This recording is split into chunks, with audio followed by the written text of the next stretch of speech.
Clay, a former Special Forces member of the Beekeepers, a covert U.S. government organization, is attempting to move on from his past. He is tired of living in the shadows and is content to live a tranquil life after years of handling high-risk, clandestine operations. He currently rents a small garage from Mrs. Parker, a kind retired school teacher who works as a charity worker, assisting underprivileged women and children. Clay is courteous, quiet, and solitary, so she's happy to have him around. Mrs. Parker asks him to supper one evening after work.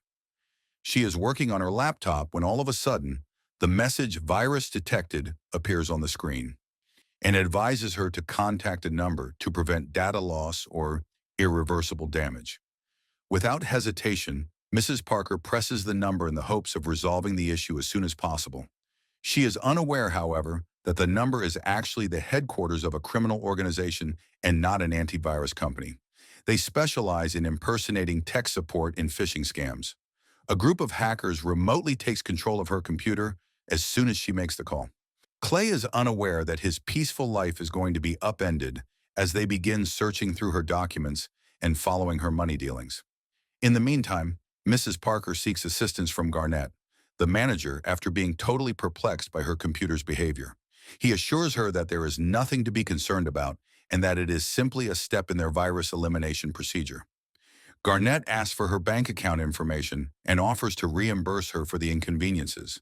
Mrs. Parker shares the information without hesitation in the hopes of receiving a small reimbursement. She is shocked when a staggering $50,000 is deposited into her account. Garnett then reveals that he was only permitted to send $500. He requests that she give the additional cash back. Mrs. Parker promptly logs into her bank account to return the money, believing it was all an error. The screen flashes as she enters her password, and then her entire amount is gone in an instant.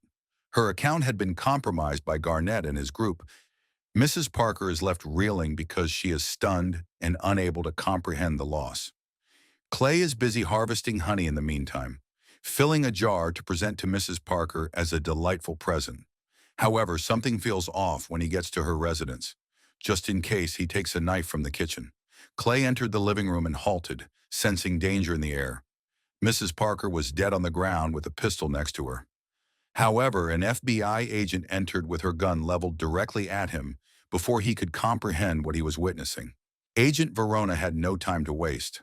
She thought Clay had something to do with her mother's passing. The local police were promptly summoned by Verona, and they immediately entered and began their investigation. Clay was taken away to be questioned at the station. As the inquiry progressed, Verona discovered something startling. A prominent criminal syndicate had conned her mother. They had destroyed her savings and even depleted the charity's funds, which she had spent so much time and effort overseeing. This additional information made it very evident that Mrs. Parker was murdered, not a suicide victim. Now that they had a better image, the police released Clay. When Clay got home the following day, Verona was waiting for him. She expressed regret for falsely blaming him for Mrs. Parker's passing. She disclosed the startling information during their conversation. A criminal group masquerading as an antivirus provider had defrauded her mother. Her bank funds had been stolen, and the group was evading the FBI while staying one step ahead of the law. Clay didn't waste any time. He gave the beekeepers instructions to locate the syndicate. After digging deep, they discovered UDG, a phony antivirus business owned by a man named Garnett. Clay started working right away. Equipped with the knowledge, Clay immediately made his way to UDG's headquarters while carrying 2 jerry cans of gasoline. There, he overran the control room after knocking out the guards. He confronted the staff, removed one of them, and vowed that they would never again attack innocent people like Mrs. Parker. Clay sent them running, then poured gasoline all over the room. Clay was prepared when Garnett and his men came. He hastily removed them, set up a bomb to detonate when his phone rang, and issued a final warning to Garnett: run or die. The phone rang a few seconds later. The building was rocked by a huge explosion that left it in ruins. Panicked, Garnett called his supervisor, Danforth, back at UDG's headquarters. He clarified that a man posing as the beekeeper had broken into the premises, destroyed everything, and eliminated the guards. Danforth gave clear instructions: kill Clay and recruit mercenaries. Verona, meantime, couldn't help but smile when she heard about the explosion. Garnett and his team followed Clay to his bee farm the following day. They demolished the hives and followed Clay as he departed. However, Clay quickly realized that he was being followed. Garnett and his men assaulted him when he arrived home, but Clay was prepared. He fought back, eliminating the goons one by one with ruthless accuracy. He cut off Garnett's fingers as a warning before sparing him. Verona was questioning a UDG employee at the time of this, when she learned that her mother's home was on fire. She hurried over and discovered Clay's garage in ashes. She found a UDG ID card on one of the dead among the rubble. Verona became aware that Clay was involved in all of the events involving UDG at that point. While licking his wounds, Garnett called Danforth to inform him of his lost fingers and the poorly executed task. Danforth became enraged and began to wonder about Clay's true identity. Clay made his move as they were conversing, showing up out of the blue and hitting Garnett while he was still on the phone. After securing Garnett's body to the front of his vehicle, Clay floored it and pulled him directly into the ocean. Danforth heard all of it. Taking Garnett's phone, Clay calmly informed Danforth, "I'm coming for you next." While searching government databases for Clay's information, Verona and Matt came to a standstill. She understood that not even the FBI was aware of Clay's identity and that he had probably received covert government training. Shortly afterward, Verona learned that Garnett, a senior UDG member, had been discovered drowned and tied to Clay's truck. At Jessica's request, Danforth, who was now in charge, met with Wallace, the former head of CIA who oversaw his security. Wallace acted quickly after learning of Danforth's connection to someone known as the Beekeeper, calling CIA Director Janet to inquire about Clay. When Janet informed him that Clay had retired from the Beekeepers, Wallace immediately gave the order for Janet to kill him. Anna ambushed Clay as he was fueling up at a quiet gas station. Clay, however, was prepared. He retaliated by overwhelming Anna, chopping off her fingers and then burning her. Flames erupted as the explosion shook the fueling station. The Beekeepers informed the CIA that they were withdrawing and remaining neutral in the conflict with Clay when the attack was halted. This was not how Wallace wanted it to end. Presenting Clay as a rogue agent who posed a threat to innocent lives, he summoned a group of special forces and informed them about the Beekeepers. The aim was clear: destroy Clay regardless matter the cost. Anna's body was unrecognizable when Verona and Matt arrived at the charred remnants of the petrol station the following day. It struck with force. Anna was a member of a secret government organization, thus she wasn't just any victim. Why, though, was she pursuing Clay? Verona didn't know. Clay, meantime, had other ideas. He broke into Anna's apartment by using her severed finger to hack her computer.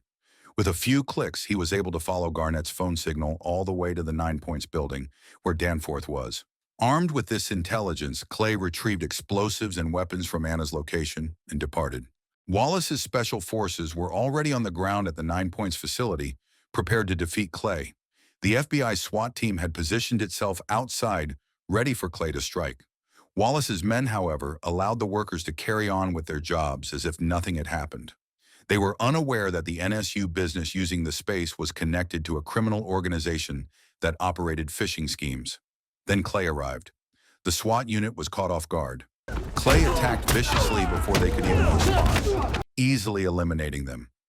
After neutralizing the SWAT team, he crept into the building and blended in with the NSU staff. The onslaught began, however, when one of Wallace's men recognized him. Clay outpaced Wallace's special forces as they surged in. He eliminated them one by one, moving like a shadow until nobody remained. Then he discovered Rico, a senior executive at NSU. Clay wasted no time. He had Rico tell the truth about the boss of the company. Rico initially objected, but the pressure was too great. He broke down and admitted that the owner was above the law and untouchable. Clay was not impressed. He declared, "No one's beyond my reach," promising to destroy anyone who endangered the lives of innocent people. Rico relinquished the name in terror. At that moment, Verona and her group charged in, aiming their weapons at Clay. In a breathtaking escape, he ran away and slipped past them. Verona and Matt later pieced it all together. Danforth, the son of the U.S. president, was the owner of both NSU and UDG, two businesses that were involved in phishing scams. The businesses were owned by Danforth Enterprises, a significant force with connections to the government. Verona understood that Clay might target Jessica, the president, in addition to Danforth. Pry, the deputy director, didn't spend any time. While the SWAT team increased protection for the president and her family, he gave Verona and Matt instructions to locate Clay. In order to defend the president and her son during a charity function held at their beachside mansion the following day, Verona and her partner joined up with Secret Service personnel. Agents from the FBI and Secret Service were on high alert. Wallace, meanwhile, continued to worry for Danforth's safety in spite of all the security. He employed mercenaries under the command of Lazarus, who said he had previously defeated a beekeeper at the expense of his own limb. Clay, meantime, had already entered the Danforth estate, hiding beneath a truck and sliding down a drainage channel to evade discovery. He killed a SWAT member, planted bombs in the cars, and entered the estate covertly, blending in with the visitors. As the situation intensified, Pry visited with the president and gave him the damning proof, which included Danforth's network of front firms employed in phishing scams and his dubious software transactions. Jessica became enraged immediately upon seeing that their campaign finances were obtained through illicit means. Verona gave the SWAT squad the order to move in at the same moment she noticed Clay was still inside. Clay fell to his knees, playing straight into their hands as they surrounded him with rifles pointing at him. However, that was only a portion of the strategy. He created the ideal distraction by detonating the Secret Service trucks with a single button touch. Clay destroyed everyone in his path as mayhem broke out, storming directly inside the mansion to confront Danforth. Heartbroken by her son's behavior, Jessica knew deep down that it was time to expose him. In an attempt to win some kind of clemency, she made the decision to tell Clay and the world about Danforth's transgressions. As everything was going on, Clay ripped into the mansion, hurting Secret Service officers, but not sparing Wallace's hired guns. Pushing forward, Clay headed down the corridor to the president's office.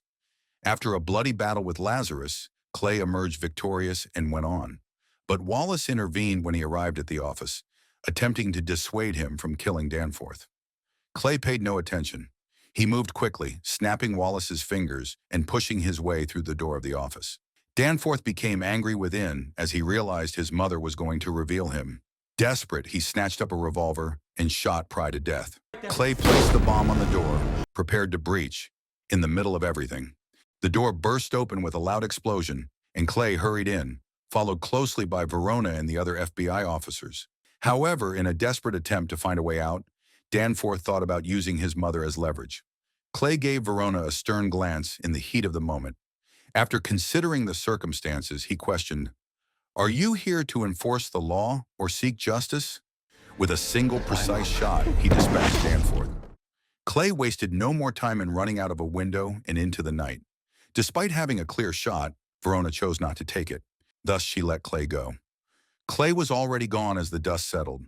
With scuba gear concealed on the sand, he had prepared his escape and disappeared into the distance.